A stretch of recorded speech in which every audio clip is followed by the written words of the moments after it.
दोस्तों 32 बरस कबल बाबरी मस्जिद के गिराए जाने के वाक़े ने अयोध्या शहर को यकसर बदल कर रख दिया।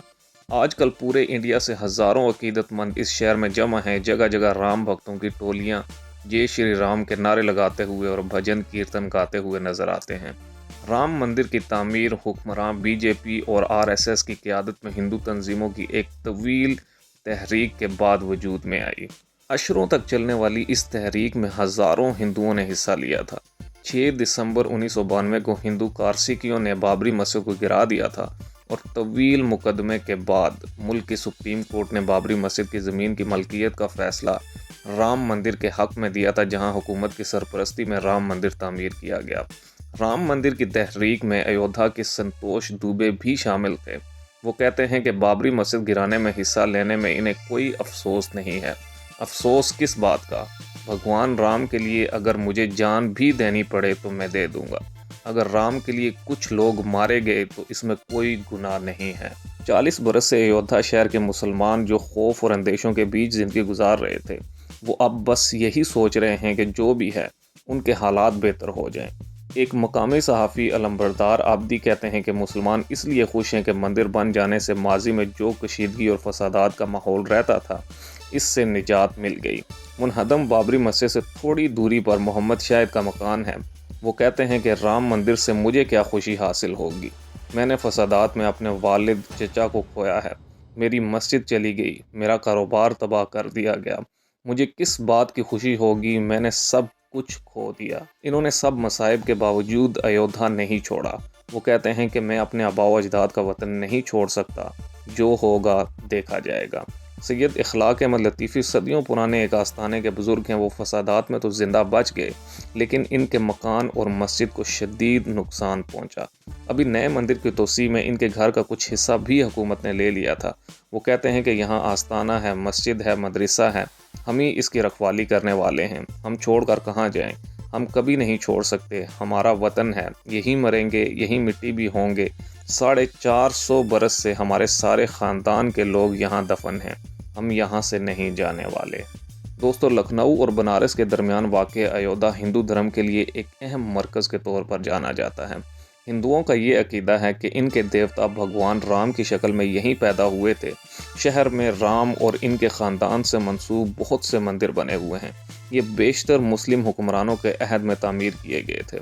बाबरी मस्जिद का जो तनाज़ा था वो इस बात का था कि बहुत से हिंदू ये मानते थे कि मुग़ल हुक्मरान ज़हीरुद्दीन बाबर ने भगवान राम की जाय पैदाइश पर बने हुए मंदिर को तोड़कर इसकी जगह पर मस्जिद बनवाई थी। राम मंदिर की तहरीक से पहले अयोध्या एक पुरअमन शहर हुआ करता था। हिंदुओं के साथ साथ मुसलमान भी सदियों से यहाँ रहते चले आ रहे हैं। यहाँ मंदिरों के दरमियान जगह जगह मसाजिद, मकबरे, दरगाहें और कदीम कब्रें इस शहर में मुसलमानों की सदियों से आबादी का पता देती हैं। बहुत से कब्रिस्तान लोधी हुक्मरानों और खलजी अहद के हैं।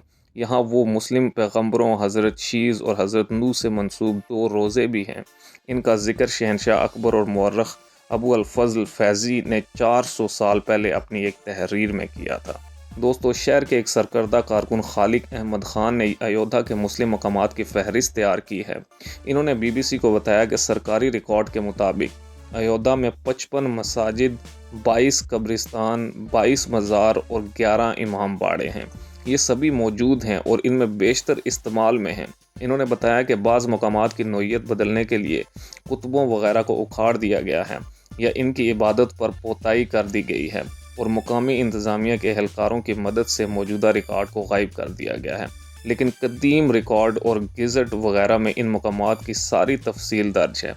वो कहते हैं कि अयोध्या से मुसलमानों के निशानात मिटाने की कोशिश हो रही है। अयोध्या में जो कदीम कब्रिस्तान हैं वो बहुत बड़े रकबों पर फैले हुए हैं। बहुत से ऐसे कब्रिस्तान और मकबरे हैं जिनके अतराफ़ में मुस्लिम आबादियाँ ख़त्म हो चुकी हैं और ये कब्रिस्तान अब वीरान पड़े हुए हैं। अयोध्या वक्फ बोर्ड के सदर मोहम्मद आज़म कादरी ने BBC से बात करते हुए कहा कि जब से राम मंदिर के हक़ में सुप्रीम कोर्ट का फ़ैसला आया है, ज़मीनी माफियाओं की निगाहें सिर्फ कब्रिस्तानों और वक्फ की इमलाक पर लगी हुई हैं। कई ऐसे कब्रिस्तान और वक्फ की जायदादें हैं जिन पर लोग कब्ज़ा कर चुके हैं। यहाँ ऐसी खबरें भी आ रही हैं कि राम मंदिर की मज़ीद तोसी की जाएगी। हमें ख़दशा है कि इसमें हमारे बहुत से कब्रिस्तान और मकबरे वगैरह भी ले लिए जाएंगे। قاضیانہ محلے کی لیلۃ النساء مندروں میں چڑھاوے اور سادھوؤں کے پہننے کی مخصوص لکڑی کی چپل بناتی ہیں۔ ان کا گھر رام مندر کی باہری دیوار سے ملا ہوا ہے۔ انہوں نے BBC سے بات کرتے ہوئے خدشہ ظاہر کیا ہے کہ ان کا گھر بھی لیا جا سکتا ہے۔ ان کا کہنا ہے کہ ہم یہ سن رہے ہیں کہ ہم لوگوں کو یہاں سے ہٹا دیا جائے گا، ہم تو یہاں سے کہیں نہیں جائیں گے، ہمیں تو یہیں رہنا ہے، خواہ کچھ بھی ہو جائے۔ دوستو، ایودھیا شہر ویسے تو ہندو دھرم کی ایک اہم شہر کے طور پر جانا جاتا ہے، لیکن ہندوؤں کے ساتھ ساتھ مسلمان بھی صدیوں سے یہاں رہتے چلے آ رہے ہیں۔ مسلم حکمرانوں کے دور میں یہ شہر شمالی انڈیا میں مسلمانوں کی تہذیب، مذہب اور ثقافت کا ایک اہم مرکز رہا ہے۔ رام مندر کی تحریک سے پہلے یہ ایک پرامن شہر ہوا کرتا تھا۔ ایک ملی جلی تہذیب تھی یہاں کی، لوگ میل جول اور پیار محبت سے زندگی گزار رہے۔ سید اخلاق لطیفی جیسے بہت سے مسلمان اب اسے کھویا ہوا محسوس کر رہے ہیں۔ وہ کہتے ہیں کہ کھونے کا احساس تو بہت شدت سے ہوتا ہے، یہاں بہت اچھا ماحول ہوا کرتا تھا۔ اب بھی کچھ لوگ ماحول بنانے کی کوشش کرتے ہیں، مگر جب وقت آتا ہے، جب فیصلہ کن گھڑی آتی ہے، تو کون کب بدل جائے کچھ نہیں کہا جا سکتا۔ اخلاق لطیفی کہتے ہیں کہ یہ ماحول اب ہر جگہ بدل رہا ہے۔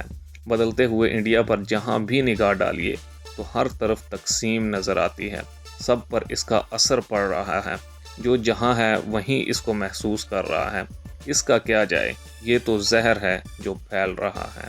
دوستو، ایودھیا میں ایک بہت وسیع رام مندر بنایا گیا ہے۔ پورا شہر اب تبدیل ہو چکا ہے۔ رام مندر کی تعمیر نے مذہبی قوم پرستی کی ایک نئی بنیاد رکھ دی ہے۔ رام مندر کی تحریک صرف مندر اور مسجد کا ایک تنازع نہیں تھا، اس نے انڈیا کی سیاست کا رخ بدل دیا ہے۔